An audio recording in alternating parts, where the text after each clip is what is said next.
جیسے ہم نے کہا کہ وہ زینب الرٹ بل بھی جو لائے تھے ہم اپوزیشن میں تھے جب وہ لائے تھے, اس کو 1.5 سال لگا اور اس پہ بڑی ڈبیٹ ہوئی, یہ بھی ہوا لیکن ڈبیٹ بھی ہوئی. تو یہ بھی ایسا بل ہے جو آنا چاہیے تو بہت پہلے اس پہ ڈبیٹ ہونی چاہیے تھی. کیوں نہیں ہوا, کیوں سزا نہیں دی گئی لوگوں کو اتنی دیر, یہ تو میں اب کامنٹ نہیں کروں گی. میں یہ کامنٹ کروں گی کہ جی دیکھیے اگر آپ تو ہزاروں کی تعداد میں لاپتہ ہیں, جی آپ اس میں ڈبیٹ کریں اور اس میں ڈلوائیں, کیونکہ یہ انیشیٹو ہم نے لیا ہے. یہ بات آپ کی درست ہے کہ ڈبیٹ ہونی چاہیے, یہ بات آپ کی درست ہے کہ ڈبیٹ ہونی چاہیے, مگر عطا تارڑ صاحب بات یہ ہے کہ یہ قانون تو لے آئیں گے, اس کو نافذ کون کرے گا؟ کون کہے گا کہ جی آپ مت اٹھائیں لوگوں کو یہاں پہ, آپ مت ان کو غائب کریں, کون کہے گا؟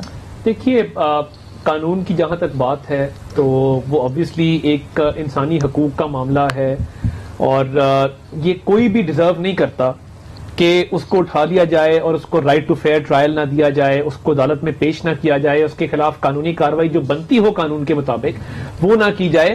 تو یہ تو دیکھیں نا, یہ تو بالکل ایک جنگل کا قانون ہے, اور یہ رول آف لا کے جو بالکل بنیادی اصول ہیں یہ اس کے خلاف ہے. تو اس قانون کو تو کوئی بھی اپوز نہیں کرے گا اگر انفورس ڈسپیرنس کے اگینسٹ کوئی ایسا قانون آتا ہے, مگر عمل درآمد کرانا تو حکومت کی ذمہ داری ہے. اور یہ حکومت جب آئی تھی تو شروع میں یہ وعدہ کیا گیا تھا کہ اس کے خلاف ایک آٹونومس قانون لایا جائے گا جو صرف اور صرف ڈسٹنکٹلی اور صرف انفورس ڈسپیرنس سے ڈیل کرے, باقی اس قانون کا اور کوئی مقصد نہ ہو. وہ پروٹیکشن دے صحافیوں کو, وہ پروٹیکشن دے تمام ان طبقات کو جن کا استحصال کیا جاتا ہے کہ ان کو رائٹ ٹو فیئر ٹرائل ملے, ان کو یہ رائٹ ملے کہ ان کو کسی عدالت کے سامنے پیش کیا جائے اگر ان کا کوئی جرم ہے اور ان کو پکڑا جاتا ہے. تو یہ تو ہر کسی کا رائٹ ہے, اور پاکستان میں آئین جو ہے وہ بالکل کلیئر ہے اس معاملے میں. رائٹ ٹو فیئر ٹرائل ہمارے بنیادی حقوق میں شامل ہے. تو میں وہ ایک بنیادی حقوق ہے, مگر ہماری نظر جو ہے اس بل کے اوپر ٹکی رہے گی اور ہم دیکھیں گے کہ یہ بل کیسا آئے گا. اس کے اوپر ہم اپنے پروگرامز بھی کرتے رہیں گے. ناظرین ادھر ایک وقفہ لیتے ہیں, وقفے کے بعد ہم اپنی نظر دوڑاتے ہیں کہ کس طرح وزیر اعظم اور چیف آف آرمی اسٹاف سعودی عربیہ گئے, 3 روزہ دورہ تھا. پوچھیں گے اندلیب عباس صاحبہ سے کہ وہاں پہ کیا کچھ طے ہوا, اور جو وزیر خارجہ ہیں سعودی عربیہ کے انہوں نے کیا بیان دیا ہے اس دورے کے حوالے سے, وہ بھی آپ کو دکھائیں گے وقفے کے بعد.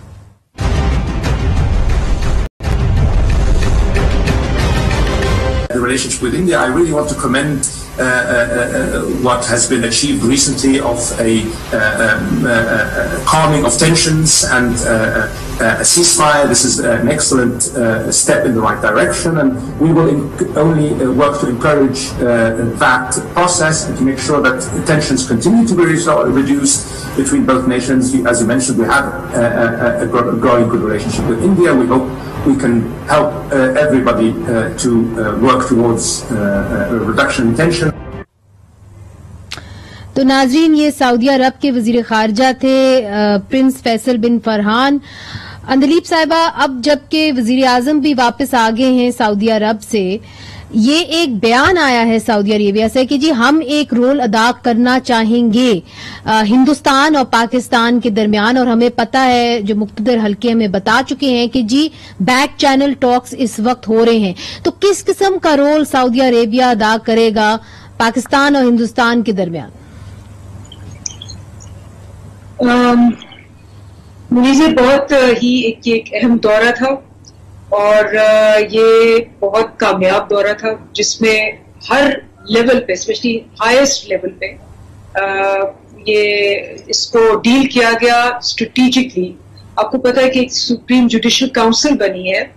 ہمیشہ یہ ہوتا تھا کہ دورے ہوتے تھے پریویسلی بھی, اور اس کے اوپر پھر جو اتنی زیادہ چیزیں اگری اپون ہوتی تھی اس پہ ہمارے اوبویسلی منسٹریاں تو کام کرتی ہیں, بیوروکریٹس بھی کام کرتے ہیں, منسٹرز بھی کام کرتے ہیں, لیکن وہ جو لیڈرشپ کا پرسنل انٹرسٹ ہوتا تھا وہ کئی دفعہ بزینس کی وجہ سے نہیں ہوتا تھا. بہت سی دورے آئے گئے اور اس میں خاص اچیو نہیں ہوتا تھا. اس دفعہ وہ پہلی دفعہ سپریم جوڈیشل کاؤنسل بنی ہے جس کے تحت دونوں کنٹریز کے لیڈرز جو اہم ہم نے سائن آف بھی کیے ہیں اور جو اگریمنٹس بھی ہوئی ہیں اس پہ انشور کریں گے پرسنلی کہ اس پہ انیکٹ کیا جائے. تو یہ اس لحاظ سے ایک بہت ہی یونیک دورہ تھا, نمبر 1.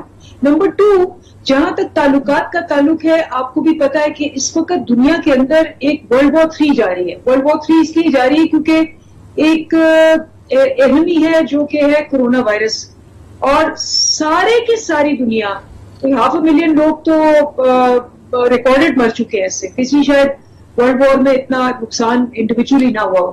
ملکوں کو مل کے لڑنا ہے اور اس چیز کو ہم نے انشور کرنا ہے. پاکستان کا جو سٹانس ہے پچھلے کچھ سالوں سے وہ یہ ہے کہ جی ہم پیس فیسیلیٹیٹرز ہیں. آپ نے دیکھا ہوگا کہ جب سعودی عربیہ کی پریویسلی ٹینشنز ہوئی اور پھر ایران کی ٹینشنز ہوئی ود امریکہ, تو پاکستان نے ایک کردار ادا کیا. ہمارے لیڈرز گئے وہاں, سعودی عربیہ, ایران بھی گئے, اور وہ جو ایک وار ہو سکتی تھی اس ریجن میں اس کو ڈی ایسکلیٹ ہونے میں ہم نے کردار ادا کیا. اسی طرح رسپانس وہ ہم نے پڑھا, مگر آپ سے زیادہ جاننا چاہیں گے کہ ہندوستان کے حوالے سے کیا پیش رفت سعودی عرب کر سکتا ہے, کیا پیش رفت کرنے کا کہا گیا ہے ان سے؟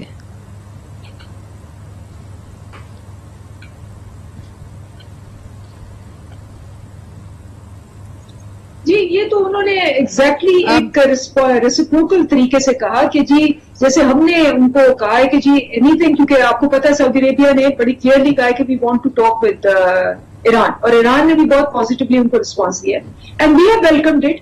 اینڈ ہم نے کہا کہ جی بالکل اس خطے میں اور باقی دنیا میں بھی آج کل جو حالات ہیں اس میں ہم سب کو پیس کے لیے زبردست فائٹ کرنی چاہیے. انہوں نے رسپانس کہا کہ جی آپ بالکل صحیح کہہ رہے ہیں, کوئی کانفلکٹس جو آپ کے درمیان میں اور کنٹریز کے درمیان میں, ویڈ لائک ٹو انشور کہ یہ کانفلکٹس جو ہیں یہ ریزنبلی اور میوچلی بینیفیشلی حل ہو. تو یہ اس کانٹیکس میں بات ہوئی بیکاز پورے ریجن کے اوپر بات ہو رہی ہے. اب روبینہ صاحبہ آپ کی جانب آؤں گی. ایک بیان آیا یو اے ای کے جو ایمبیسڈر ہیں, انہوں نے کہا کہ ہمارے ملک نے ایک بڑا ہی اچھا رول ادا کیا ہے اور سیز فائر کرایا ہے ہندوستان اور پاکستان کے درمیان, اور اسی لیے پاکستان اور ہندوستان کے درمیان معاملات بہتر ہوئے ہیں. اس کا مطلب یہ ہے کہ بیک چینلز میں کافی پیش رفت ہوئی ہے. آپ کی پارٹی کا موقف یہ رہا ہے کہ یہ معاملات پارلیمنٹ کے اندر لے کے جائیں, مگر ایک یہ پرسپشن ہے کہ اگر پارلیمنٹ کے اندر معاملات آئیں گے تو اس کے اوپر کوئی پھر کنسنسس نہیں ڈیولپ ہو پائے گا. دیکھیے ایسی کوئی بات نہیں ہے. پارلیمنٹ میں جب سیریس معاملات آتے ہیں اور حکومت جو ہے وہ ایسا ماحول بناتی ہے تو اپوزیشن بیٹھ کے سنتی ہے. آپ نے دیکھا بارہ ایسا ہو چکا ہے کہ جب ملک کی سلامتی کی جہاں بات ہوتی ہے وہاں پہ آپ سب اپنے جو ڈفرینسز ہیں وہ بالائے طاق رکھ کے بیٹھتے ہیں اور بات کرتے ہیں. یہ پچھلے 2-3 سالوں میں جو واقعات ہوئے ہیں اس کے اندر یہ کھل کے معاملہ سامنے آیا ہے. بالکل پیس ٹاکس ہونے چاہیے, امن کے بغیر کوئی بھی ترقی ممکن نہیں ہے, لیکن کم از کم یہ ضرور معلوم ہونا چاہیے کہ وہ پیس ٹاک کس بیسس پہ, کس کنڈیشنز پہ اور کس طریقہ کار سے ہو رہے ہیں. کیونکہ انڈیا کے ساتھ ہمارا کوئی ایسے معمولی جھگڑا نہیں ہے, ایک بہت بڑا تنازع ہے کشمیر کا, اور وہ تنازع جب تک حل نہیں ہوتا اس کے حل کیے بغیر ہم کیا کمٹمنٹ کر رہے ہیں یا نہیں کر رہے, یہ معاملات کھل کے سامنے آنے چاہیے. یہ معاملات وزیر اعظم صاحب کو خود پارلیمنٹ میں بیٹھ کے, اگر وہ نہیں مناسب سمجھتے پارلیمنٹ کے اندر آنا, تو وزیر خارجہ صاحب کا یہ فرض بنتا ہے کہ وہ پارلیمنٹ میں آ کے یہ ساری چیزیں جو ہے پارلیمنٹیرینز کی آگاہی کریں اس معاملات میں. ایک تیسرے ملک کے تھرو اگر یہ بات پاکستان کے لوگوں کو اور عوام کو اور نمائندوں کو پتہ لگتی ہے تو یہ کوئی مناسب طریقہ کار نہیں ہے. اور بہت انہوں نے کہا کہ وہاں بہت معاہدے کر کے آئے اور بہت پیش رفت کیا, تو مجھے بتائیں کہ کیا معاہدے کیے, اس میں پاکستان کو کیا فائدہ ہوگا. اور سوائے ہم نے جو دیکھا ہے, سوائے فطرانے کی رقم کے بارے میں جو بات چیت چل رہی ہے اس کے علاوہ, یا کوئی ایڈ آنی ہے وہاں سے, اس کے علاوہ تو ایسی مجھے سچ ان ٹاکس میں کوئی چیز نظر نہیں آئی جس سے کہ جیسے غریب صاحبہ نے کہا کہ بہت بڑے بڑے وہاں پہ فیصلے کیے گئے. وہ بڑے بڑے فیصلے کیا تھے وہ ہمیں معلوم ہونا چاہیے. نہیں, یہی سوال ہم کریں گے. مگر جو کشمیر کے حوالے سے بات ہوئی ہے طاہر صاحب, اب ہم کیا سمجھیں کہ سعودی عرب کا ایک قسم کا ایک پوائنٹ آف ویو تھا جہاں پہ پاکستان کہتا رہا OIC کو کہ جی کشمیر کے اوپر ہم بات کرنا چاہتے ہیں, مگر پھر سعودی عرب بھی ناراض ہو گیا. تو اب کیا پاکستان مان گیا ہے کہ جی کشمیر کے اوپر بات نہیں ہوگی, OIC کا جو پوائنٹ آف ویو ہے کہ اس کو زیادہ اٹینشن نہیں دی جائے گی؟ دیکھیے کیا ہی اچھا ہوتا کہ وہاں سے ایک مشترکہ مراسلہ جاری کیا جاتا اور یہ کہا جاتا کہ آرٹیکل 35A کی ایبولیشن کے بعد اور آرٹیکل 35A کو ختم کرنے کے بعد جو انسانی حقوق کی خلاف ورزیاں ہیں، جو کشمیر کو ایک باقاعدہ انڈین آکوپائڈ کشمیر کو اسٹیٹ ٹیریٹری ڈکلیئر کیا گیا ہے، وہاں کے لوگوں کے بنیادی حقوق کو سلب کیا گیا ہے، ہم اس کی مذمت کرتے ہیں اور آرٹیکل 35A کو ریسٹور کیا جائے، کشمیر کا اسپیشل سٹیٹس برقرار رکھا جائے، اور جو وہاں پہ سوشل میڈیا بند ہے، لوگوں کے خلاف جو ایک without the right to fair trial, پھر وہی بات آگی نا کہ without the right to trial لوگوں کو اٹھایا جا رہا ہے، لوگوں کو مارا جا رہا ہے، لوگوں کے تمام حقوق سلب کر لیے گئے ہیں.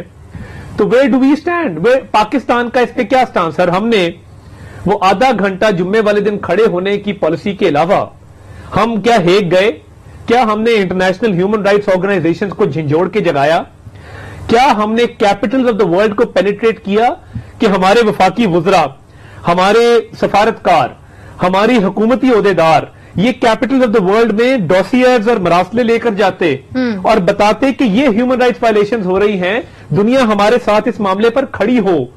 تو یہ تو جو میں دیکھ رہا ہوں یہ بہت افسوسناک ہے کہ انٹرنیشنلی آپ ایڈ لینے چلے جاتے ہیں، آپ لوگوں سے خیرات مانگنے چلے جاتے ہیں، بٹ جو انڈین آکوپائڈ کشمیر میں ایکسکیوز می جو وائلیشنز ہو رہی ہیں انسانی حقوق کی، اس پہ ہم نے کتنی آواز اٹھائی ہے اس دورے کے دوران؟ پوچھیں گے اندلیپ عباس صاحبہ سے، پوچھیں گے، وقفہ لیتے ہیں، وقفے کے بعد یہ دونوں سوالات جو ہیں وائلیشنز ہیومن رائٹس کی جو کشمیر میں اس کے حوالے سے، اور جو روبینہ صاحبہ کہہ رہی ہیں کہ جی آپ پارلیمنٹ یہ معاملات کب لے کے آئیں گے، وزیر اعظم کب پارلیمنٹ کو آگاہ کریں گے کہ کیا ہو رہا ہے بیک چینلز میں، یہ ہم پوچھیں گے وقفے کے بعد.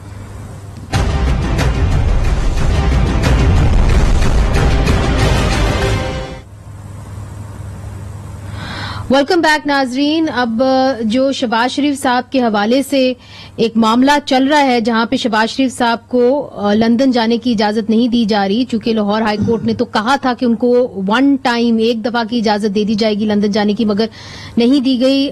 اندلیپ صاحبہ نے بھی ہمیں جوائن کر لیا. اندلیپ صاحبہ، ایک دفعہ کی اجازت تو شہباز شریف صاحب کو دی گئی ہے کہ آپ چلے جائیں لندن اور اب آپ اپنا علاج کرا لیں، اب لاہور ہائی کورٹ نے اجازت دی ہے، تو حکومت کیوں نہیں لاہور ہائی کورٹ کی بات مان رہی ہے؟ لیکن پہلی بات ایک لیگل پروسیس فالو کیا جا رہا ہے پی این آئی، اور ہوتا کہ جو مانا تھا کہ جی آپ نے جسٹس عبدالقیوم کو جانے دو، سارے گناہ ان کے معاف ہے، سارے کیسز بند کرو، اور وہ اسی وقت اٹھ کے چلے گئے بھاگ کے. اب اگر انہوں نے راتوں رات روپوش ہونا تھا اور چند گھنٹوں کے بعد چلے جانا تھا تو ان کو کم از کم یہ تو پتا ہونا چاہیے کہ جب تک عدالت کا جاتا ہے پیغام مختلف محکموں میں، there is a due process of law which has to be followed. یہ نہیں ہوتا کہ آپ نے کھل جا سمسم کا اور وہ سارے دروازے کھل گئے اور آپ چلے گئے. Number 1. Number 2, there are many legal elements on it، کیونکہ جو شہباز شریف صاحب ہیں وہ گارنٹر تھے نواز شریف صاحب کے لیے. نواز شریف صاحب کو کورٹ نے کہا ہوا ہے، یہ ان کے الفاظ ہیں کہ وہ ایبسکونڈر ہیں، مجرم ہیں، بگوڑے ہیں، اشتہاری ہیں، عوام کو چکما دے کے گئے ہیں، واپس کیوں نہیں آئے؟ تو یہ سارے سوال تو گارنٹر کو ہوتے ہیں. گارنٹر کو بجائے روکنے کے کہ جی آپ نے ان کو وعدہ کیا اور اس کے بعد وہ غائب ہو گئے، آج تک نہیں آئے. یہ جو سوال ہے آپ کے، یہ راستہ دے رہے ہیں کہ جی آپ بھاگ جائیں، اور آپ اس جو اپنی ہسٹری کے مطابق پورے ملک کو چکما دے کے ہمیشہ کی طرح جب آپ اقتدار میں طاہر صاحب اس کا جواب آپ کو دینا چاہتے ہیں، جدے کی سیرے کریں.